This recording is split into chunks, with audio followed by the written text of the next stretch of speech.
Aujourd'hui, Dieu nous fera encore du bien. Le thème que je partage avec vous, c'est la reconnaissance.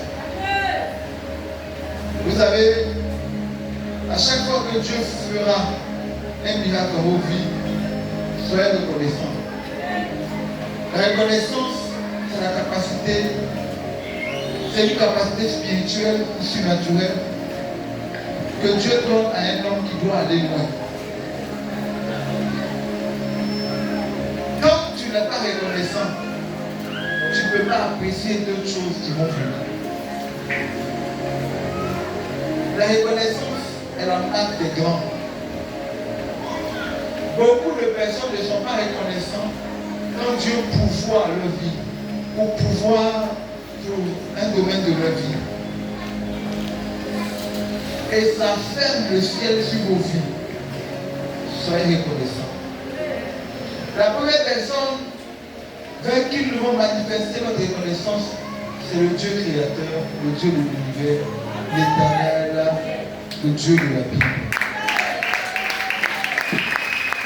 Quand vous arrêtez d'être reconnaissant, vous manifestez sans le savoir l'ingratitude. Parce que celui qui n'est plus reconnaissant, il n'arrive plus à cerner les bontés de l'Éternel. Il a l'impression que ce qu'il a, ce qu'il est, lui vient de ses propres forces. Combien de personnes sont mortes et toi Dieu a permis que tu puisses avoir la vie? Combien de personnes sont licenciées et Dieu a permis que toi tu puisses garder ton travail? Combien de personnes, je vais dire, ont vu leur bien être détruit, mais toi Dieu a préservé tes biens? Vous savez, quand on commence à oublier l'ingratitude du monde de notre cœur, parce qu'aujourd'hui Dieu ne t'a pas, ou Dieu n'a pas exaucé ta prière aujourd'hui, tu oublies ce qu'il a fait hier. Parfois, l'exaucement de notre prière, Dieu il est omniprésent, omniscient, omnipotent. Il voit, il sait, il connaît. Ta prière aujourd'hui n'est pas exaucée parce que peut-être Dieu sait. Et s'il exauce ça maintenant, ça pourra créer des problèmes. Tu as oublié là où Dieu t'a tiré. Tu as oublié là où Dieu t'a enlevé. Tu as oublié ce que Dieu a fait de toi hier. Hier, tu étais dans le manque. Aujourd'hui, Dieu a pourvu. Tu as prié, Seigneur, je veux me marier, je veux me marier. Dieu te donne un mari. Comme aujourd'hui dans le foyer, il n'y a pas encore d'enfant, tu veux régner Dieu. Le même Dieu qui a été capable de te donner un mari, n'est-il pas capable de te donner un enfant? Tu as prié, Dieu a permis que tu puisses avoir le BPC, avoir le bac, avoir la licence, avoir le master. Comme depuis Dieu n'a pas encore donné le travail, tu commences à maudire Dieu, tu commences à parler contre Dieu. Tu es un ingrat. Le même Dieu qui t'a permis de pouvoir emmagasiner tes diplômes, n'est-il pas capable de t'ouvrir une porte par rapport au travail? Tu étais malade, condamné à la mort, attaqué de partout. Et la main de Dieu t'a arraché des griffes de la sorcellerie. Aujourd'hui, toi, tu es en bonne santé. Tu as oublié ce que Dieu a fait pour toi. Et toi, tu peux oser murmurer contre Dieu. Tu oublies vite. Nous devons être reconnaissants des bontés de l'Éternel. Parfois, quand le diable nous présente certaines choses pour nous décourager de la voie de Dieu, allons-y dans le passé et tirons les bonnes choses que Jésus a fait pour nous et présentons-le au diable et dites au diable que c'est un menteur qui ne va pas te décourager. Dieu a trop fait. Si ce n'était pas Dieu, je ne pense pas que tu aurais ici. Dieu a trop fait. Tu dois manifester ta reconnaissance. Tu dois lui dire merci pour ce qu'il a fait pour toi hier, pour ce que tu n'as pas encore vu. Dis-lui merci. La deuxième personne c'est les hommes que Dieu nous donne. Arrivé un moment de notre vie, Dieu est passé par les hommes pour nous faire du bien. Ça peut être ton oncle, ça peut être ton tuteur, ça peut être, je dis, une maman qui ne te connaît ni d'Adam ni d'Ève, mais qui a pris la peine de te nourrir et de t'héberger. Tu dois être reconnaissant vis-à-vis de ces personnes. Vous savez, il y a des personnes qui pensent que c'est, je dis, à leurs parents, c'est vraiment qu'ils doivent être reconnaissants. Il y a des personnes, là où même vos parents n'ont pas pu lever le petit doigt, qui eux, ils ont parfois payé votre étude, ils ont participé à votre éducation, ils vous ont donné de quoi manger, ils ont payé votre école. Aujourd'hui, là, ces personnes sont devenues vos ennemis. Vous êtes des ingrats. Aujourd'hui, tu travailles. La personne qui t'a hébergé, même l'appeler à la fin de l'année pour dire, vraiment, bonne fête. Tu ne fais pas ça. Mais il faut que tu saches une chose. Ce que l'homme aura sémé, il le moissonnera.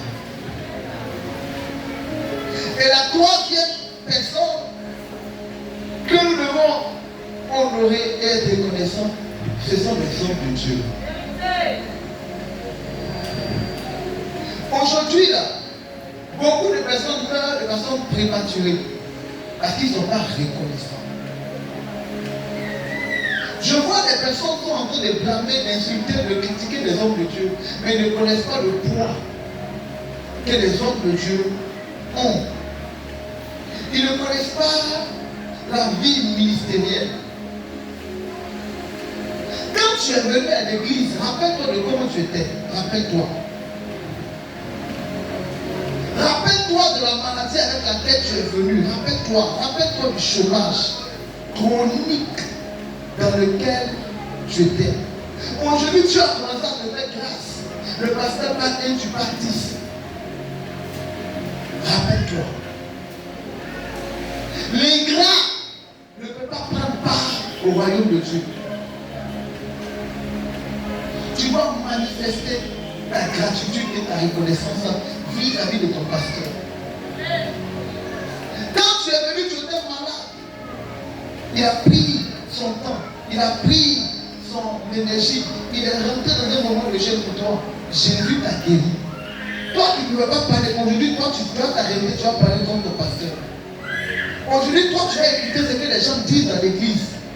Aujourd'hui, toi, tu vas te mettre avec des gens pour pouvoir parler par contre loin de l'Éternel. Tu es un ingrat.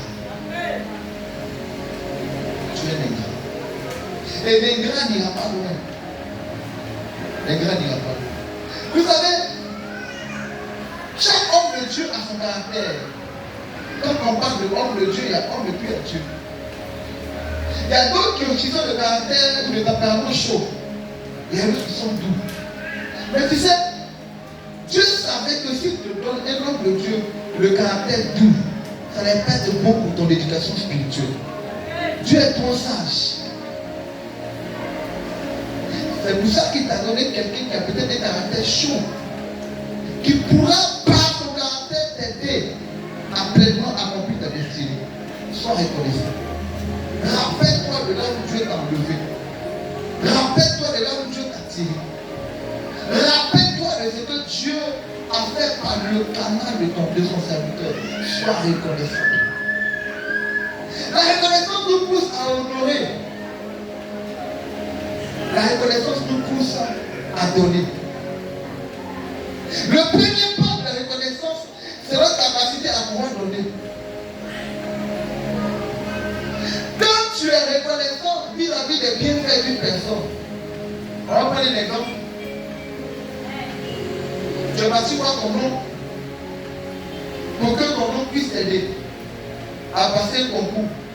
Et lui, par la grâce de Dieu, il t'aide et puis tu es admis au concours. Mais quand tu sors de ton concours, la première des choses que tu vas faire, tu vas chercher des présents pour lui dire merci. Tu vas lui dire non. Je n'ai pas peut-être beaucoup, mais le peu que j'ai, je viens Parce que je reconnais que tu as été arrivé à un moment de ma vie important. Pourquoi aujourd'hui là, les gens n'ont pas reconnaissant? Les autres m'ont passé le temps à prier, jeûner pour ta situation. Quand Dieu a commencé à te bénir, lui qui a prié pour ta situation, il se disait qu'en priant, quand Dieu allait te bénir, tu allais être pour lui une source de bénédiction. Là encore, il va commencer à prier encore pour que Dieu touche ton cœur, pour que tu puisses te bénir. C'est pas normal. Celui qui veut aller loin dans la vie, il doit savoir où il est quitté. Celui qui veut aller loin, il doit savoir où il est quitté. Le problème, c'est que tu oublies vite. Tu oublies vite ce que tu as fait pour toi. Tu oublies les canaux de bénédiction que tu as utilisés pour te faire du bien. Tu oublies. Tu t'oublies parfois. Tu t'oublies. C'est pour ça qu'il faut garder, il faut prier que Dieu gagne ton cœur. Parce que quand Dieu commence à nous bénir, on oublie ce qu'on était hier. On a l'impression qu'on est trop important pour que l'homme de Dieu puisse nous parler. Un homme de Dieu, il est le Père. Tu ne peux pas dire à ton Père, il ne faut pas qu'il te réprimande. Ce n'est pas possible. Maintenant, il est Père sur toi, établi sur toi, comment? S'il ne peut pas te réprimander. Et le problème, c'est que quand les gens commencent à être bénis, là, ils ne veulent pas qu'on leur parle. Ils ne veulent pas qu'on leur dise la vérité. Ils veulent que tout le monde soit soumis. Ils ont l'impression que comme ils ont des personnes qui sont sous eux, qui payent, qui travaillent pour eux, qui crient sur eux. Donc à l'église, ça doit être pareil. Non. À l'église, il y a un seul boss. Le boss, c'est Jésus. Après ça, là, Dieu a établi le pasteur. C'est ce qu'il dit qu'on fait.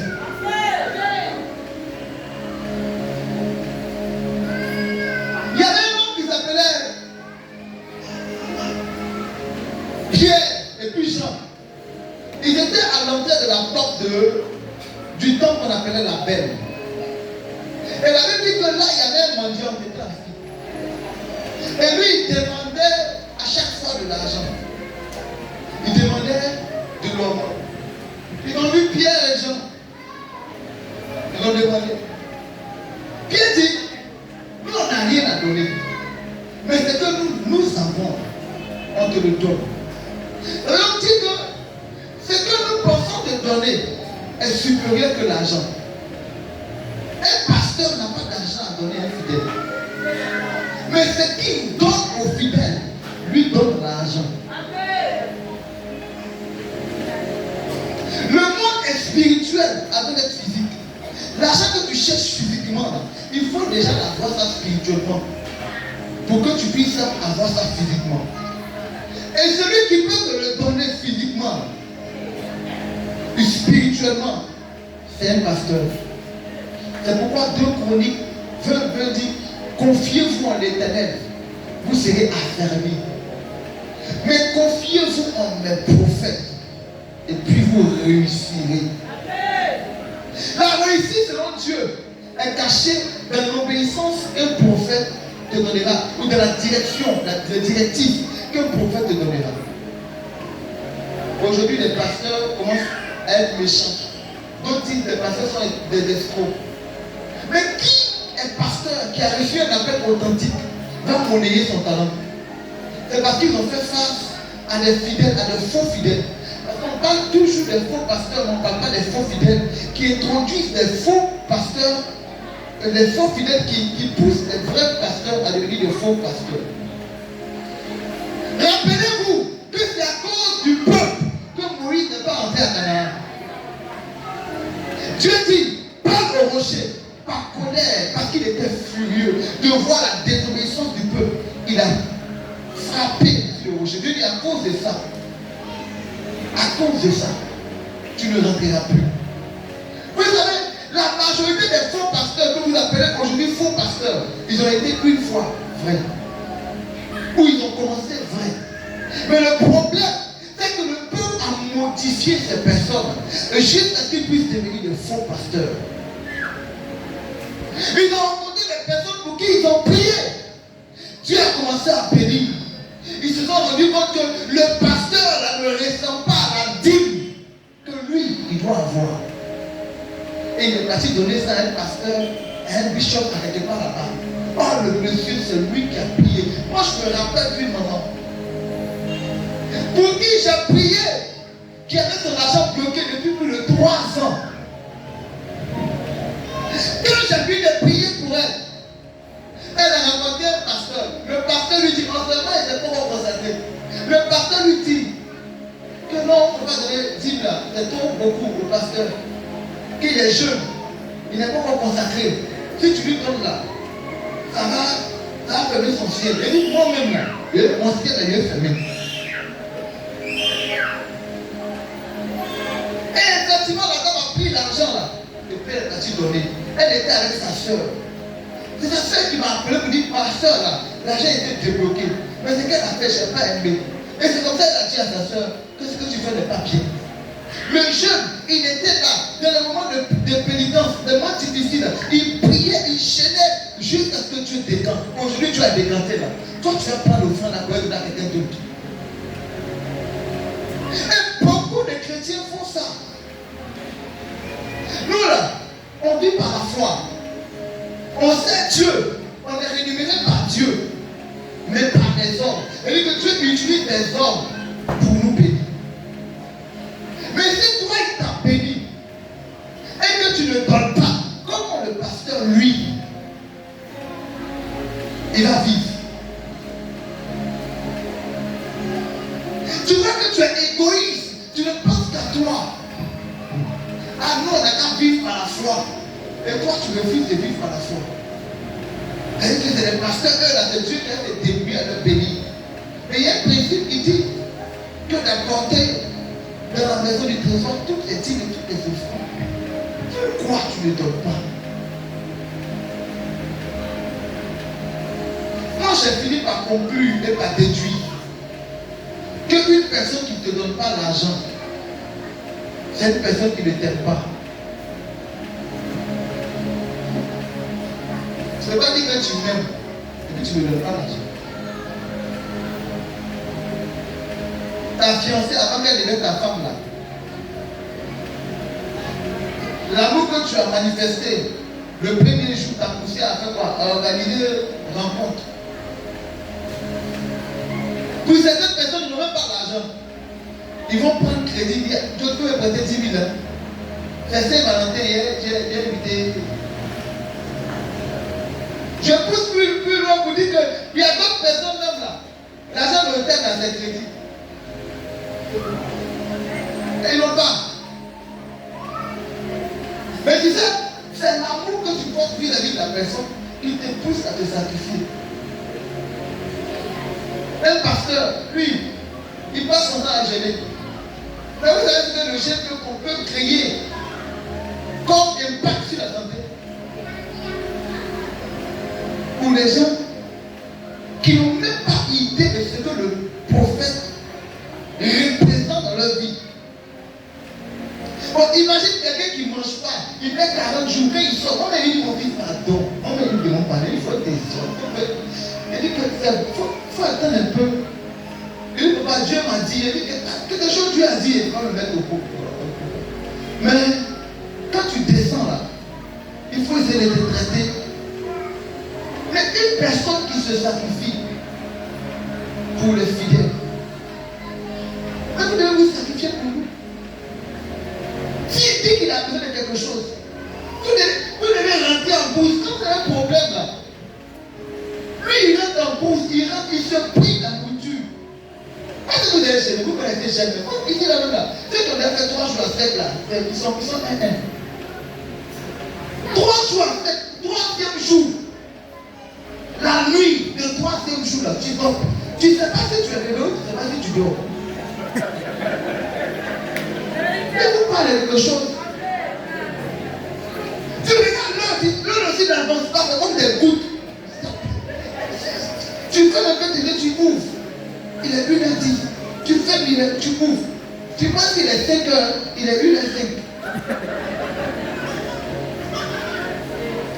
C'est c'est de sacrifier sa chair pour le plaisir du peuple. Non, moi j'appelle pas mes fidèles pour demander comme ce soit. Mais si je t'appelle pour te demander, tu vois, pour t'arranger. Parce que de la même manière, quand tu veux t'expliquer un problème, viens m'arranger pour que ça soit résolu. C'est comme ça qu'il faut t'arranger. Ayez de la reconnaissance. Ayez de la reconnaissance. Le monde spirituel, quand les choses sont choues. Aujourd'hui, vous venez, il y a des témoignages. Non, papa, quand il a prié pour moi, Dieu a fait ça, Dieu a détourné. Mais vous connaissez le prix. Vous êtes quitté dans votre communauté avant de venir ici. Ils ont prié sur vous, ils ont prié, et quelque chose a changé. Mais c'est parce que lui, le sacrifice, le prix qu'il paye, les autres refusent de payer ça. Donc quand il invoque Dieu, Dieu répond rapidement. Pourquoi? Parce qu'il paye le prix dans le jeûne, dans la prière. De telle sorte que Dieu vous donne, manifestez la gratitude. Vous devez être au soin de ces pasteurs. Cherchez à savoir qu'est-ce qui manque. Qu'est-ce qui est prêt pour aller jeûner 40 jours. Faire une semaine sans manger pour le peuple, pas pour sa famille, pas pour lui-même, pas pour que l'église soit bénie. Tu dois être reconnaissant.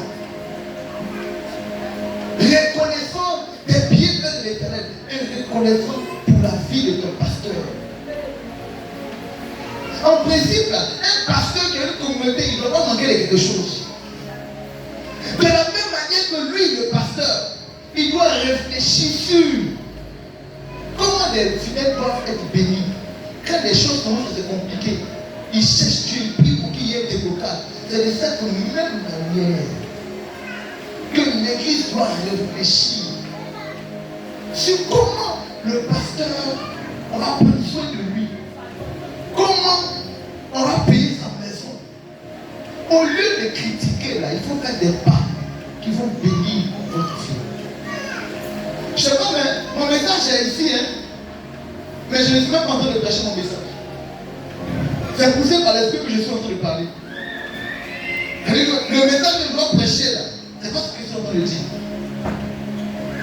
Mais je crois que ceux qui sont fils de Dieu sont conduits par l'esprit. Mais je crois que je suis conduit par l'esprit. C'est l'esprit est en train d'interpeller l'église à la reconnaissance. À la reconnaissance. Vous devez manifester la reconnaissance vis-à-vis des personnes qui payent le prix pour vous dans la prière, dans le jeûne et dans la consécration. Les pasteurs là, il y en a beaucoup. Mais les pasteurs qui se consacrent, ils sont peu. Vous faites vos offrandes, ils prennent et puis ils sont coupés, décalés à quelque part ensemble. Il prend offrande de l'église. Il va entretenir des relations secrètes avec les filles dans l'église. Vous vous sacrifiez comme vous voulez nous donner. Et à sa tout pays dans l'église, c'est qu'elle veut là, on prend et puis on va vous donner.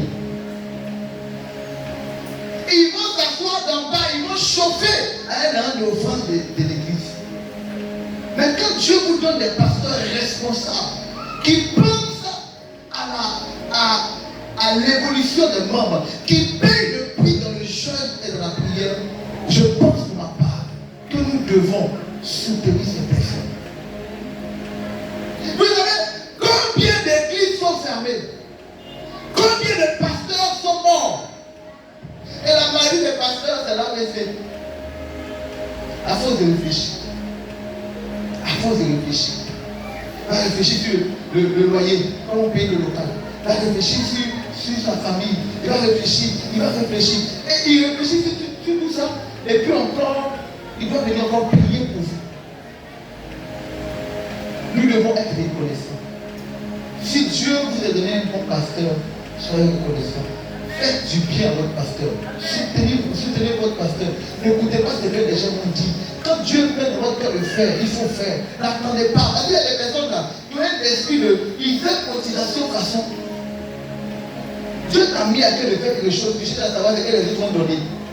Est-ce que quand Dieu veut te bénir, il prend la vie avec quelqu'un? Je prends l'exemple, Dieu va te dire, bon, il faut payer BAF. Et puis tu appelles les gens et tu dis, bon, venons cotiser. J'ai ressenti dans mon cœur de payer BAF, mais je veux qu'on cotise. C'est toi qui as ressenti, c'est toi qui dois faire. Pourquoi? Dieu t'a mis à cœur le fait qu'il faut faire. Pourquoi tu dis parce que les autres ne font pas, toi tu ne veux pas faire? Est-ce que quand Dieu veut te bénir, là, il regarde l'attitude des autres? Non, il te bénit toi. Et je vais ouvrir une parenthèse pour dire que nous devons être des participants de l'œuvre de Dieu. En faisant quoi? En soutenant. Il faut soutenir avec des moyens. Dieu dit que celui qui est fidèle dans les moindres choses, il lui confie les grandes choses. Déjà là, tu ne mets même pas ta dîme. 10%, tu n'es pas prêt pour enlever. Quand tu penses que aujourd'hui tu as 100 000, tu n'es pas prêt pour enlever 10 000. C'est que Dieu va donner 1 million, tu vas donner 100 000 pour lui donner. Ça vous a dit que quand tu es fidèle dans ce qui est petit, il te confie des grandes choses. Nous allons manifester notre gratitude et notre reconnaissance. Et je crois que de par là, Dieu va nous bénir davantage. Ainsi prend fin ma prédication. Je déclare une saison nouvelle. Je renforce le corps de cet hôtel. Et je déclare que la main de l'Éternel sera encore plus puissante dans ce lieu. Que la puissance qui agit sur cet hôtel soit renforcée. Que les anges qui travaillent en ce lieu soient renforcés. Que tu sois un hôtel vivant. De sorte à ce que toutes tes paroles prononcées sur ton peuple